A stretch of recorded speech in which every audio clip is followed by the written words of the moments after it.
Okay, so in this video we're going to look at some of the screen sharing options that are available to you in Zoom. This is a fantastic feature of Zoom that really kind of brings the online classroom to life. So if you're looking to share PowerPoint presentations, if you're used to delivering classes like that, if you are used to displaying how to operate a piece of software, you can do all that virtually through the screen share options available in Zoom.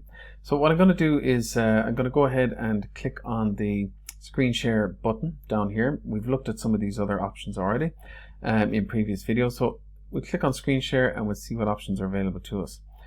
So this window pops open here and you've got three tabs on top: Basic, Advanced and Files. And I'll just go through these very quickly. In the Advanced option, you have options here to share a portion of your screen, which you might want to do if maybe moving between applications or you just want to share a small aspect of what you have on screen. If you want to share some computer sound only, you can do that as well. Or if you have a second camera connected, you can connect to that as well, especially if it's for maybe displaying something active in the classroom or something else that requires an external camera. So if I go back here to Basic, and for the most part these are the settings that people are going to be dealing with. There's a few things to note here.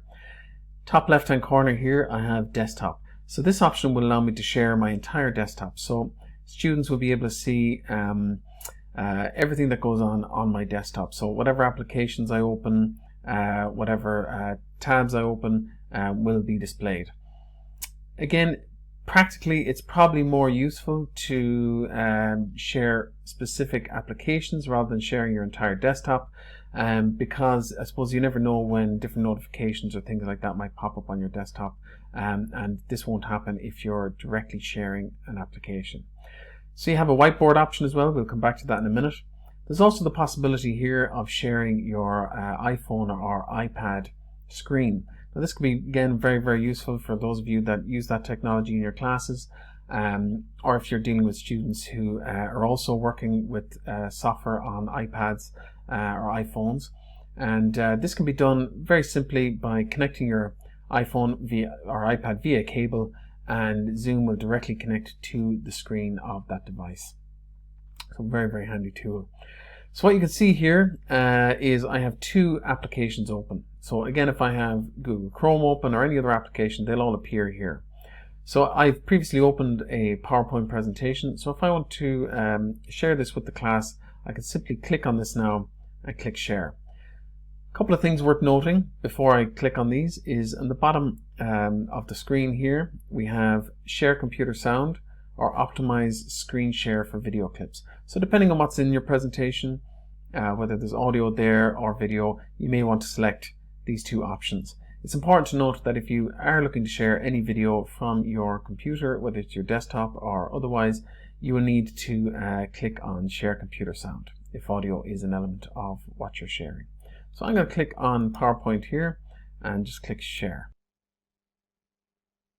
Okay, so as you can see here, I'm now sharing my PowerPoint presentation, and I can control PowerPoint as I would in the classroom. So I'm going to click play from start, and just like I would in the normal classroom, I can move here through my slides, talking about the various aspects for all of the students to see.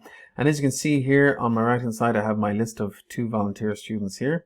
A larger class, you'd have a full list there, and there's other options available to you here as well in terms of managing students. So one thing worth noting here is that when you're sharing a screen, your control panel is now on the top, and there's a couple of new options available to you here as well. So if you want to change what you're sharing, you can click on new share and it will bring you back to the original window. So you can go back to sharing your desktop or switch between applications quite easily. So I'm just going to switch here to Excel, for example. You can see Excel here is open. Go back up here, go to new share, and I'm going to go back to my PowerPoint presentation. Okay, so that's your new share options. I can also pause share. So if I want to pause at a particular point, so maybe it's a particular screenshot or something like that, I can do that here as well. Another worthwhile feature looking at here is the Annotate feature, and this allows you to draw or to type on the screen in front of you. Very, very useful if you want to draw attention to certain things on your screen. You can also clear all of those drawings. And this is something you can actually collaborate with your students on. So you can allow your students access to your screen to draw or annotate on it as well. Very, very interesting and useful feature to build in a little more interaction into your online classroom. So to allow your students to interact with your screen, you can use the remote control option here.